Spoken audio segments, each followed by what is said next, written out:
Misha Carter, is more on privilege record live there on Cathaoirleach, Ard Fheis Éirígí, Brian Leeson.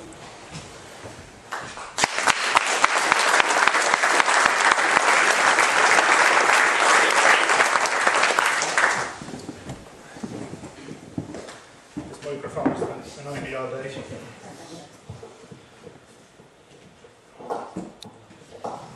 Now, we're actually in danger of finishing on time, which for Republicans will be the first time that has ever happened anywhere. So, can I start by welcoming everyone here today, particularly those who've travelled from outside Dublin, indeed from outside of Ireland.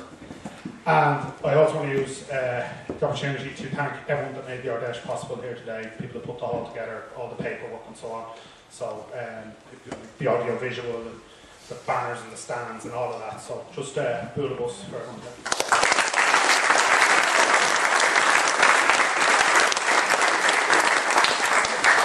For Éirígí, this year has been very much a year of two halves. With the local elections in the 6 counties and the Windsor State visit in the 26 counties, both of which took place in the month of May, marking the midpoint in what has been a really hectic 12 months. Last January, this Ard Fheis meeting in Belfast took a brave decision to stand candidates in the local elections in Belfast. A decision that was not without risk. Our opponents would have attempted to use a particularly poor performance in that election to undermine both Éirígí and the wider Socialist Republican position. Thankfully, that did not happen. Our party succeeded in securing a remarkable 10% of the first preference votes in the 2 wards of West Belfast. I say the word remarkable because that is what a number of political activists, political observers and journalists referred to it as, remarkable. And to understand just how remarkable that result was, you'll need to look at the forces that were arrayed against us. The 2 main nationalist pro-Stormont parties, Sinn Féin and the SDLP, have been in existence and contesting elections in West Belfast for decades. Both parties have well-known and long-established elected representatives who are sitting representatives, which gives an inherent advantage in elections. Both parties have access to vast amounts of funding. Both parties have virtually unlimited access to a compliant local, regional and national media. Both parties have significant numbers of full-time paid party staff. Both of those parties have access to offices and a whole range of other physical infrastructure. And at least one of those parties has a literal army of volunteers on the ground. And against them stood a party which had only been inactive in Belfast for just over 3 years. A party that never fought an election anywhere in Ireland. A party whose candidates were only selected in February. A party which, in relative terms, has no money. A party with very limited access to a largely hostile media. A party without a single full-time paid activist in all of Ireland. An entirely voluntary organisation. A party without an office or related infrastructure anywhere in Ireland. Massive contrast between the 2 main pro-Stormont parties and ourselves. So how was it possible for us to secure 10% of the popular vote? How were we able to go into West Belfast, that Republican heartline, and convince 1 in 10 people to back our analysis? An analysis which does not support the Good Friday Agreement. An analysis which holds that Stormont is part of the problem, not part of the solution.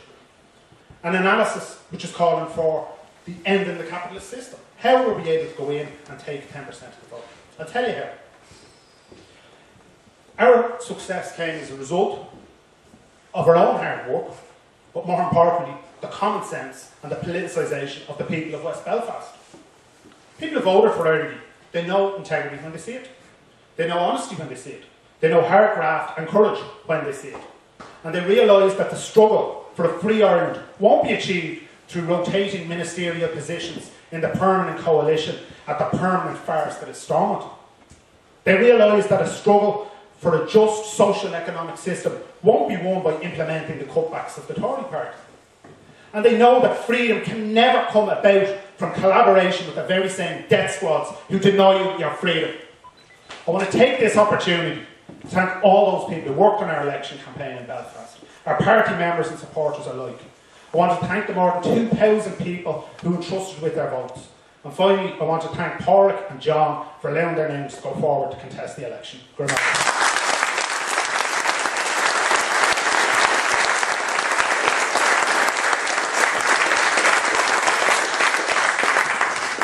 Comrades, it would seem that political challenges are a bit like buses.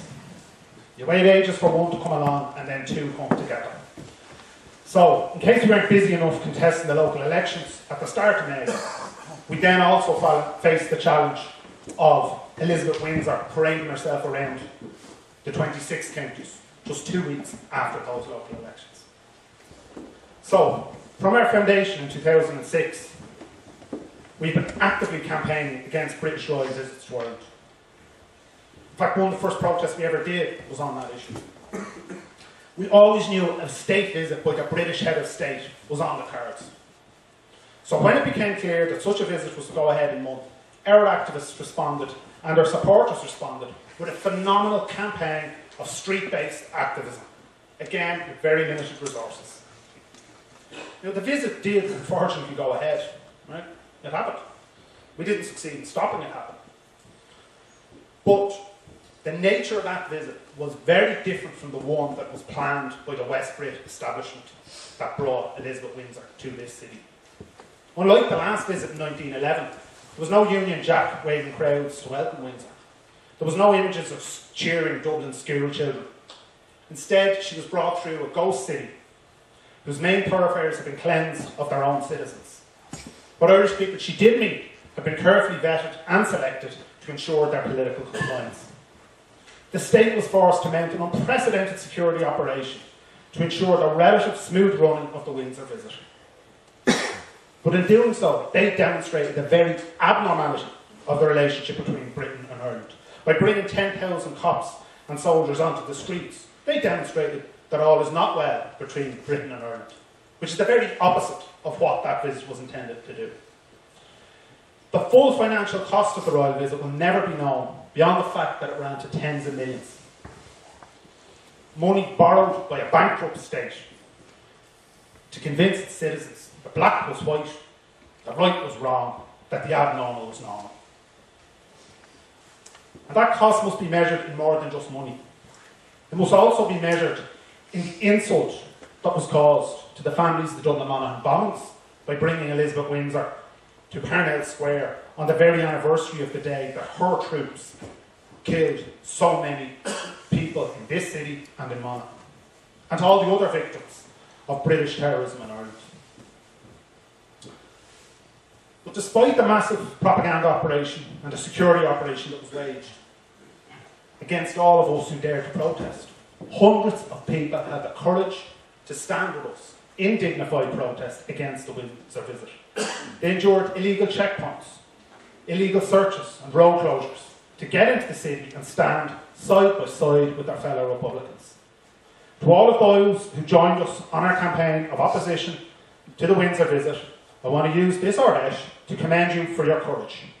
History will judge you far more kindly than it will the slavish grovelling of McAleese and Kenny.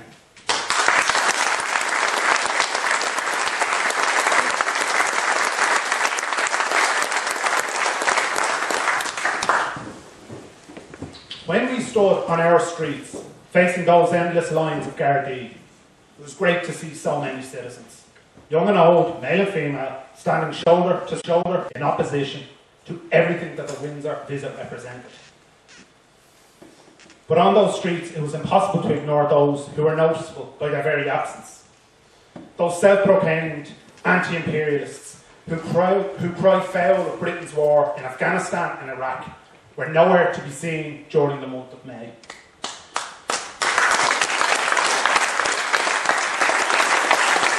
The liberal defenders of human rights on the other side of the world were strangely quiet when 10,000 Gardaí imposed a police state on the streets of this city. And where were those who declared themselves Republican when Windsor came to town? I also want to use this Ard Fheis to send a message to those who long plotted to bring Windsor to our city and to this state. You did your job well. You used your great power and your wealth to convince many that the visit was about reconciliation, that the visit was about normalising relationships between two equal neighbours. And in fact, that visit was about re-establishing the old order, both between the peoples of Britain and Ireland, and more importantly, between the classes within Ireland and within Britain. Your cunning, your patience, your manipulation of the goodwill of the people was befitting of your class. But for all your wealth and power, that visit could only go ahead because republicanism on this city was probably at its weakest since 1916. You only succeeded with your little royal pantomime because our struggle is now in a period of reorganisation. You saw your once-in-a-century opportunity and you took it, and fair play. But let you understand this message from our Ard Fheis. When our work is done, no British royal, no British soldier, no British policeman will ever set foot in this country again.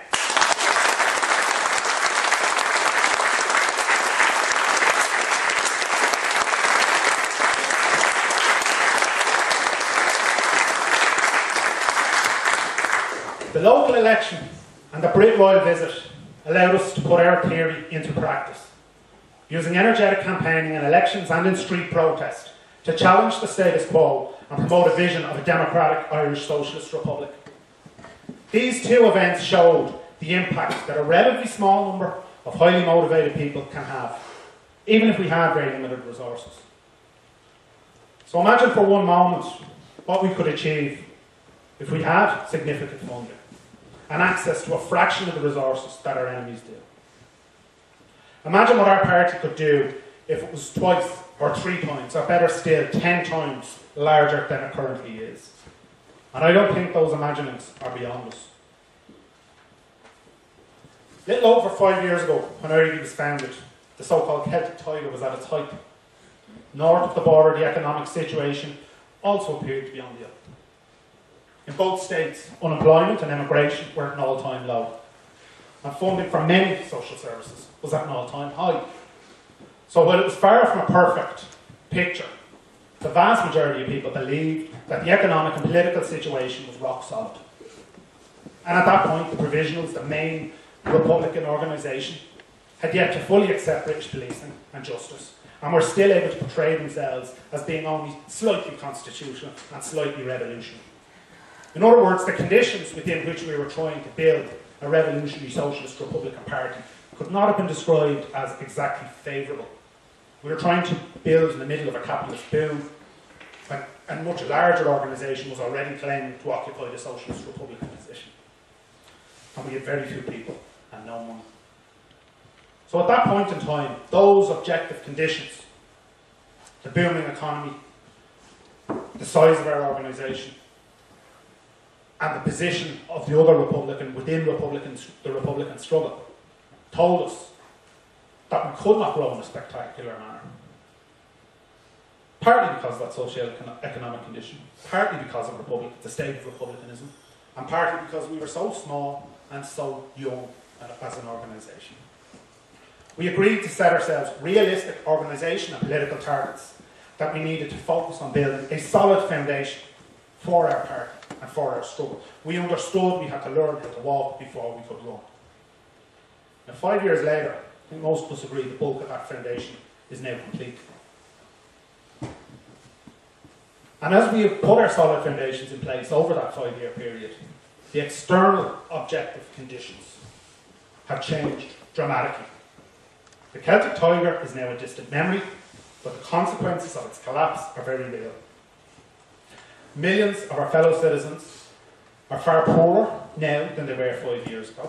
The scourges of unemployment, of emigration, of abject poverty, of homelessness are all back with a vengeance.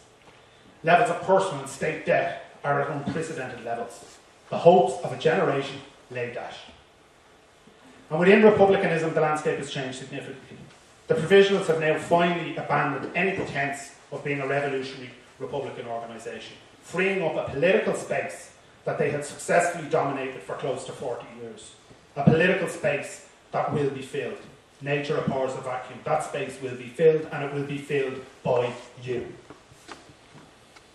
So, this is the question we have to ask ourselves. If in 2006 the objective conditions told us that we had to plan and expect modest growth, for the struggle. What are the objective conditions in 2011 telling us? To answer this question, we have to look and understand that in times of great economic turmoil, people start to consider radical alternatives. Alternatives that were unthinkable in previous times suddenly become possible. Something that was considered radical and revolutionary yesterday becomes normal and acceptable today. History of Europe over the last century is marked by many examples of revolutionary political movements which experienced rapid expansion during periods of great crisis. And the crises don't come much greater than the one currently facing Ireland as a whole and the 26 kingdoms in particular. The enormity of what is unfurling both in Ireland and in Europe is hard to overstate. We are living in an historic period of massive flux. We need to consider the possibility that we are living in one of those occasional periods in history when rapid political change is actually possible. And if we are living through such a period, and we need to discuss that, but if we are, we need to grab every opportunity it offers us with both hands. The days of unquestioning trust of the churches, of the politicians, of the private banks are gone, at least for now. In this state, it's taken less than a year for Fine Gael and Labour to destroy the hopes of those who vote for them as an alternative to Fianna Fáil and Fine Gael. In the 6 counties, the permanent government instalment is happily implementing the kind of cutbacks that Margaret Thatcher would have proud of. In homes, workplaces, pubs and schools, and clubs and universities all over this country, people are already asking the right sort of questions about the economy and about society. They just don't have the answers. And we need to make sure that we provide them with our answer, the answer we believe to be the right answer to those questions. Many of the positions that we as Socialist Republicans have held for decades have now been vindicated. Our opposition to the EU, to private banking, to property speculation have all been shown to be correct. We were right. The deeper the crisis this crisis becomes, the greater number of Irish people that will start looking for alternatives. And we need to make sure that the alternative they come to support is that of democratic socialist republicanism. No other political tendency has the lineage of our republicanism. Our history against struggle and tyranny, of struggle against tyranny, stretches back for centuries. Revolutionary trends in Ireland have always emerged from within the Republican community. The roots that we have are deeper than any other political tendency on this island. We need to recognise that and take confidence in that fact. That it is always from within our Republican community that movement has come. That those willing to lead the charge have come. And it is our generation now that must consider the conditions we live in today and decide what are the correct tactics in that time, because the objective conditions have changed dramatically in the last 5 years, and most particularly in the last 2.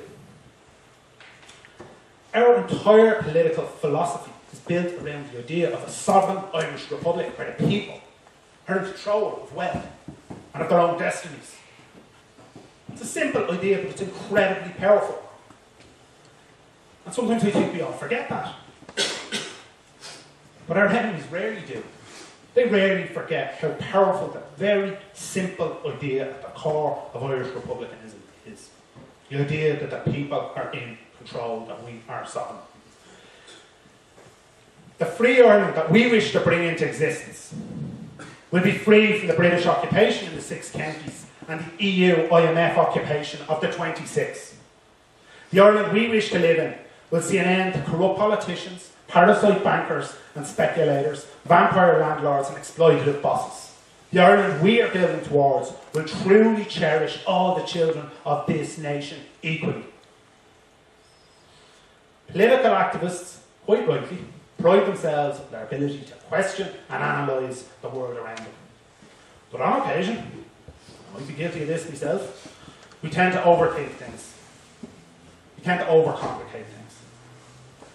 But the phase of struggle we are now moving into, the battle lines are very clear and they're very simple. On one side are the forces of conservatism, who want to use the current crisis to drive a neoliberal agenda of cuts and austerity. And on the other side are the forces to the left, who want to see a new democratic economy and society emerge from the mess. Both sides need to win the popular support of as many people as possible. In essence, this is a battle for the hearts and minds of the Irish people. And that is where we must focus our every effort, is in the creation of more Irish socialist republicans. We want an Irish socialist republic. The forces that don't want an Irish socialist republic are too great. Our forces are too weak. What we need to do is create more Irish socialist republicans. It's as simple as that.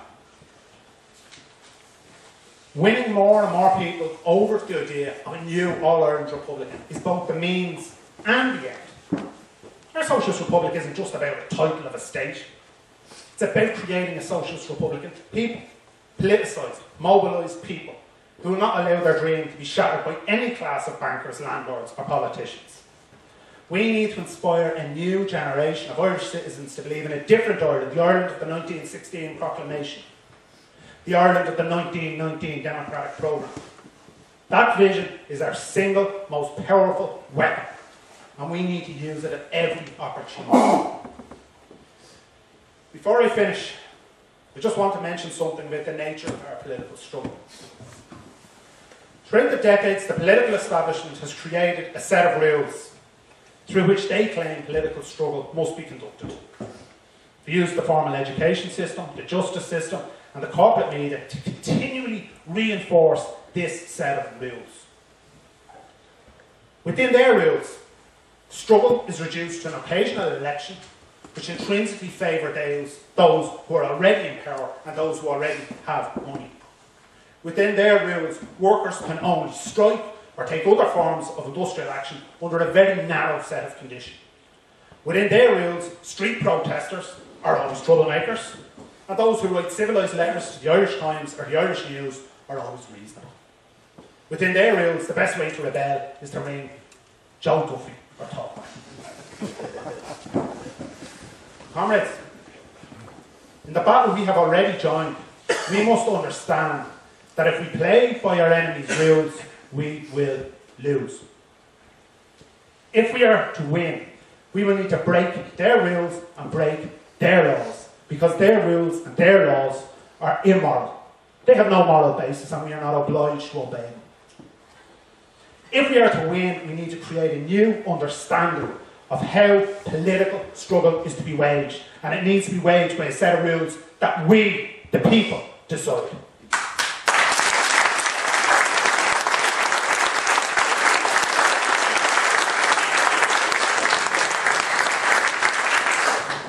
As we leave here today, we need to know that we are in a war for the hearts and minds of the Irish people, a war that will leave but one winner, a war that will see the few win out over the many, or the many win out over the few.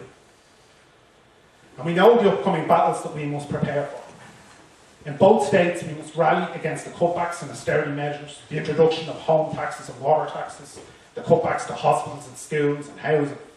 We must rally against them and bring many thousands of others to rally against them. We must bring as many people as possible into opposition to the occupations of both the British Empire and the emergent European Empire.